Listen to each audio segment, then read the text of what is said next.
Welcome back. Another edition of Tom's Page Turning Tuesdays. A little bit of housekeeping first. I'm reading from the first book in my book series. This is Tightrope. Some of you know the second book in the series is already out. That one's called Lightning Crashes. And I've been working on the third book, which I'd say is about halfway done. So I'm hoping to have it out by summer, maybe no later than this fall. If you order the book off don'tcallmejupiter.com, you get a really nice looking bookmark. This is some art that my sister made, and I'll sign the books. Otherwise, they're available on Amazon.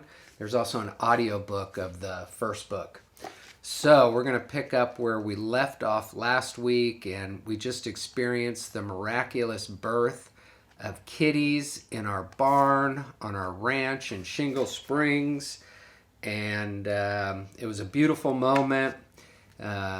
What's wrong? Chris asked. Nothing. Everything is perfect, my mom says. You're learning about the circle of life, and it's beautiful. She hugs us all, and we proceed to fall in love with the tiny blind babies. We assume we'll be keeping all the kittens since we live on a giant ranch and their mother can practically down a deer to feed her litter. But a few weeks later, once we'd grown completely attached to the kittens, John informs us that we can only keep one. We're immediately confused and distraught. So we get to find homes for the rest of them, right? Chris asks.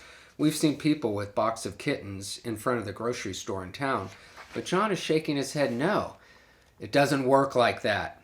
Pick the cat you want to keep or I'll get rid of them all. What do you mean get rid of? I ask. Destroy, exterminate, kill, dispose of. It's like a scene from Sophie's Choice. We can't pick just one. We love them all the same. John peers down with pure evil in his eyes and grabs one of the kittens. Take it, he says, shoving it at Shelley. We're crying, wondering what the hell is happening. He pulls out a pillowcase that was stuffed into his back pocket. Life is harsh, and there are too many kittens, so I'll be putting them into this sack and drowning them in the well. If you're old enough to learn about life, then you're old enough to learn about death. At the exact same moment, we all sprint away, in all directions, so fast that he doesn't bother chasing any of us.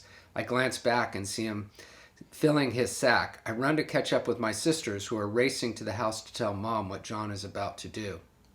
She's as shocked as we are and dashes outside to stop him. She comes back into the house crying. She was too late. I've never seen her cry like this. None of us have. We huddle upstairs on her bed and cry our eyes out for those poor kittens. Then we cry for having an evil stepfather like John.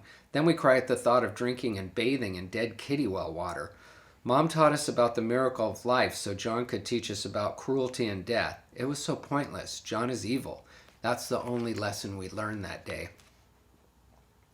We name the sole survivor Tigger. My sisters and I withdraw from John even more and give Tigger all the love we can. The only problem is that I prove to be highly allergic to cats.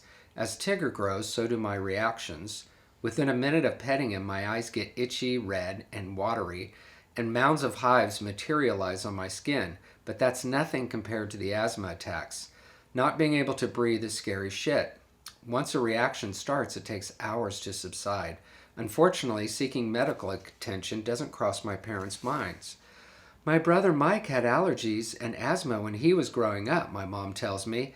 And? I ask, waiting to know how they treated him. And what? He just got over it. Can we keep the cat out of the house, please? I don't think that's necessary. Your body will adapt to the cat, eventually, she says. She's right, John adds, turning his finger from her to me. Your innate immune system, consisting of the epithelium, neutrophils, dendritic cells, and macrophages, will adapt over time. I have nothing. I lay on the floor like a medical dummy. John is the evil doctor and my mom is the evil nurse.